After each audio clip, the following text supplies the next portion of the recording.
হলের পর্দায় চলছে সিনেমা, তবে আসনে কেউ নেই। হলের ভেতরে কিছু ছোট ছোট রুমে তখন অসামাজিক কাজে ব্যস্ত যৌবন উতলে পড়া তরুণ তরুণীরা। যে সময়টাতে এই জেনজিদের ব্যস্ত থাকার কথা ছিল কলেজে কিংবা স্কুলে, সে সময় তারা ব্যস্ত ছিল শরীরের চাহিদা মেটাতে, তাও আবার সিনেমা হলে, যেখানে মানুষ যায় সামাজিকভাবে বিনোদন নিতে। তবে এই তরুণ তরুণীদের শেষ রক্ষা হলো না, পুলিশের হাতে আটক হয়েছেন তারা। এই ঘটনা ঘটেছে গতকাল রোববার রংপুরের শাপলা সিনেমা হলের ভিতরে।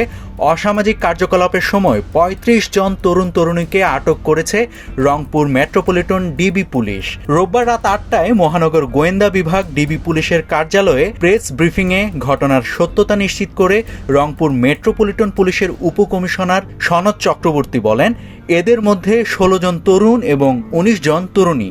শহরের মধ্যে যে সকল অসামাজিক কার্যকলাপ এবং আইন বিরোধী কার্যকলাপ চলছে সেগুলোর বিরুদ্ধে অভিযান চালাচ্ছি। তা এরই ধারাবাহিকতায় আজকে আমরা শাপলা সিনেমা হল, যেটা শাপলা টকিজ, সেখানে একটা অভিযান চালাই। আমাদের কাছে আগে থেকেই তথ্য ছিল যে সেখানে বিভিন্ন ধরনের অনৈতিক কার্যকলাপ চলে। বিশেষ করে স্কুল কলেজের মেয়েরা বা ছেলেরা এখানে আসে এবং তারা বিভিন্ন অসামাজিক কার্যকলাপে রত থাকে।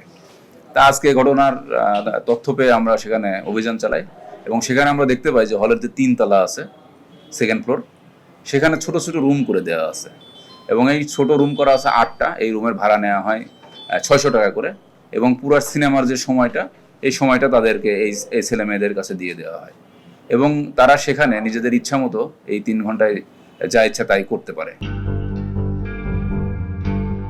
সোনালী নিউজ ডেস্ক রিপোর্ট।